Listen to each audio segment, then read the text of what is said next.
"You ready, Bruce?" my producer asks, moments before we go live. "You bet," I say, but it's a lie. I'm not ready, not after last week's fiasco. How could I be? I check my mirror for any faults in my makeup, suck in my gut, then walk out on stage to a live studio audience. Enter music. The announcer introduces me. I glance down at my monitor and cringe. The producers make me out to be that sleazy game show host from the days of old. Polyester and all. The camera cuts to me, and we're live.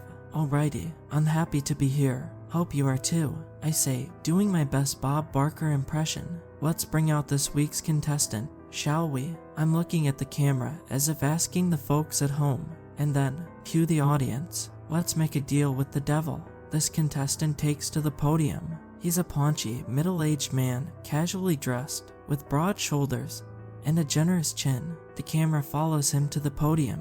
Meanwhile, the audience is going berserk. Cut to me. "Knock it off," I tell the audience, playfully. They hush. "Peter McNamara, tell us a little bit about yourself. Why don't you?" Cut to Peter, who's wiping his sweat-soaked forehead. "Well, Bruce, back in high school, I was leading quarterback for the Mater Dei Monarchs, state champs 2 years running. These days, I mostly sell insurance. Divorced, no kids, plus, saving the best for last. I'm a lifelong Chargers fan." Crowd cheers. "Alright, Peter, are you ready to make a deal with the devil?" He was. "Great, then let's bring out Damien, shall we?" Cue creepy music. Damien appears out of nowhere and is standing next to Peter. "Tell me, Peter," I ask, "do you know the rules?" Peter nods nervously, all the while glancing at the extremely tall man who appeared out of nowhere and is now standing next to him wearing an outlandish devil suit. "Great. So, Peter, tell Damien and the rest of us what it is you most desire. Just remember," cue the audience, "the devil's in the details." Peter is shaking like a leaf. His head looks like a well-polished bowling ball. "Well, Bruce," he says, "I've given this a lot of thought." Cut to camera 3. "What I really want is a big old house on the beach, and a big old swimming pool, and a car built like a tank." The crowd agrees. Right away I see the problem. He didn't stick to the script. What's this built like a tank nonsense? Where did that come from? Before each show, I sit down with the contestant and tell them how this works. I tell them exactly what to say, when to say it, and more important, what not to say. But the contestants always make a mistake. Every week, one that ultimately costs them their lives, much to the fervor of the audience. Cut to me. My pearly white teeth are plastered across the screen. "Alright then, let's ask the devil if he's willing to make a deal, shall we?" Damien Carey is towering over Peter, grinning like a used car salesman. He looms larger than life, both on and off the screen. Audiences love him. He dresses in a skin-tight red leather suit, pointed red tail, pitchfork, and devil horns. But don't let his ridiculous attire fool you. It's all a distraction. Close-up of Damien smiling devilishly into the camera. "Well, what do we have here?" Damien asks, in his guttural voice. "Peter, is it? I don't know. You asked for so much. But then, you must ask yourself, how badly do you want these things? Are you willing to give your soul?" Peter, what? He really would. "Excellent." Damien sneers into the camera. "Just excellent." Camera shows Peter shaking hands with the devil. I take a cautionary step backward, trying my darndest not to show fear. I don't want to end up like the previous host. No, what? I cannot let that happen to me. Not while everyone is watching. Cut to me. "Well, that's just fabulous. So, cue audience. Let's make a deal with the devil." Camera zooms in on Peter, who is sweating profusely, palms clenched, open mouth smiling. Cut to me. "That's great. But tell me, Satan, what's the catch?" "There's always a catch. The catch is, Bruce." He leers into the camera with his "don't tell me I didn't warn you" look. "The car will be big, and it'll drive itself. Peter won't have to lift a finger. It'll be a smash." Close-up of Peter, who appears as happy as a pig.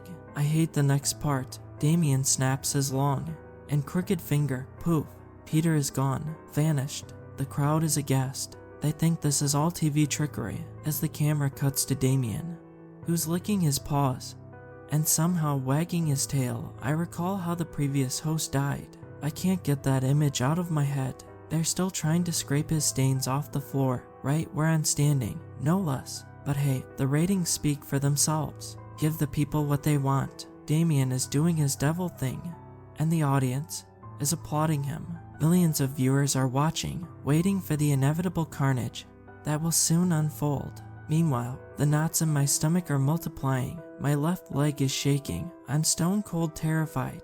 Cut to a beach house where a group of partiers appear on the screen, showing off their California tans, sipping exotic drinks from colorful straws, while they lounge around a large swimming pool in skimpy outfits. Cut to Peter, who's got a drink in each hand, and a grin stamped across his face. Peter has become the embodiment of the American dream right before our eyes. The audience rages on. I shudder. My stomach fills with butterflies. I know what's coming. If I screw this next part up, I'll see my career in hell. Camera cuts to me. So, Peter, tell the audience at home, how does it feel to finally have your dream home on the beach? Cut to Peter. The girls in the background are whooping and hollering and splashing about. I'll tell you what, Bruce, he says, sipping his drink, enjoying the view. It feels great. What comes next will haunt me at night when the lights are off and the cameras put away. Some things in life are impossible to forget, even for heartless Hollywood vampire types like myself.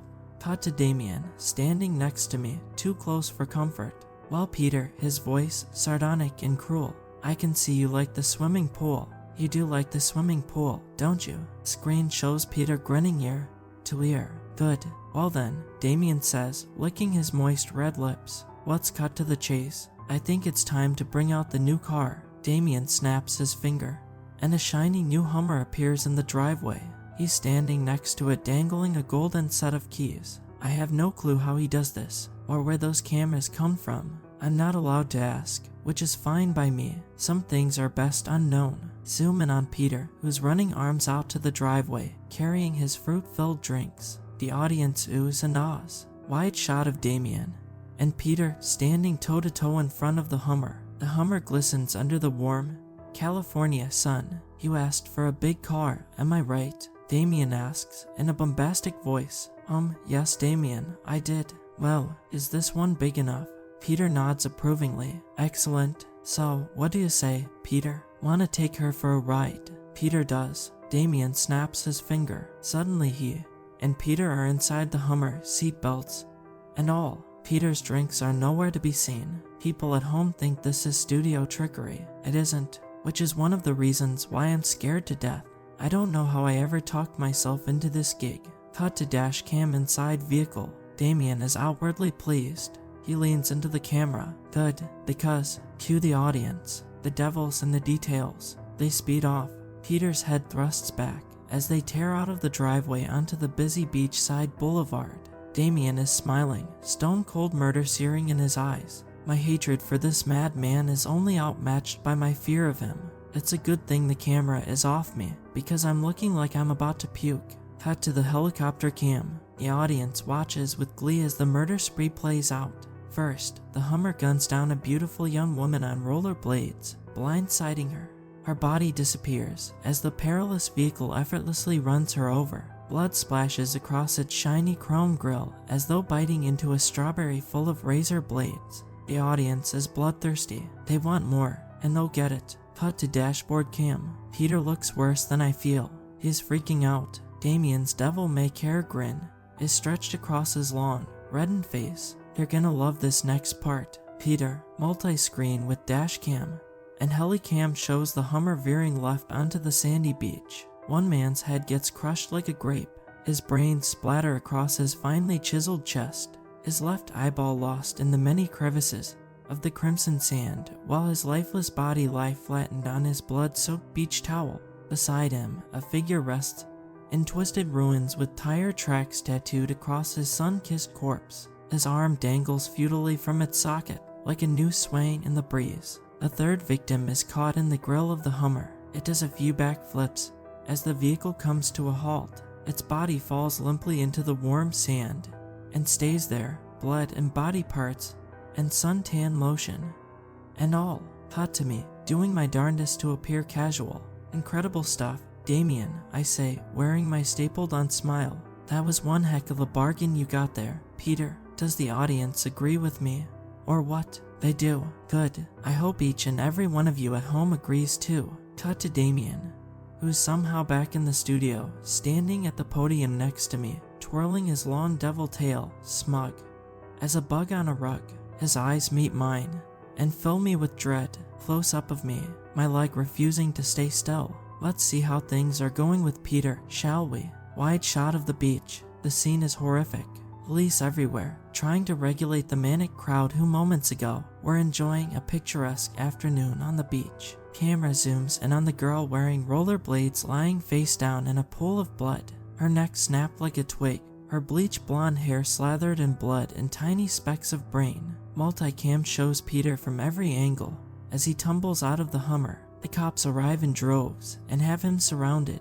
Every bullet in America is pointed at him. He's crying, phlegm and snot flowing from his ruby red nose like honey from a razor's edge. The cops are giving him orders, but he doesn't seem to notice. Instead, he's fumbling for his keys, talking gibberish. His keys slip from his fingers. The audience is biting their nails. Multicam shows me trying not to vomit. I'm holding it back as best I can. The show's almost over. I tell myself, I can make it through this. I must. Then I'm safe. Until next week, that is. Close up of Peter reaching for his keys. And that's the last thing he'll ever do. Multicam shows Peter from every possible angle as a banquet of bullets pulverize his flesh and bone. He flounders like a bloody rag doll as his brains explode into a million pieces like ravioli hitting a fan. Then he falls flat on his bullet-ridden face. That's the end of Peter McNamara. The audience rages on. Cut to me. I'm ghost white and shaking like a leaf. It looks like Peter got the wrong end of that bargain. Much applause. Cue music. Zoom in on Damien standing over me, squeezing my shoulder, staring down at me with a deranged smile stamped across his demonic face. My legs still twitching, my stomach still in knots. Well folks, I say, with as much bravado as I can muster, be sure to tune in next week, and try and have yourself a good night. I look forward to seeing you again next week on Cue Audience. Let's make a deal with the devil.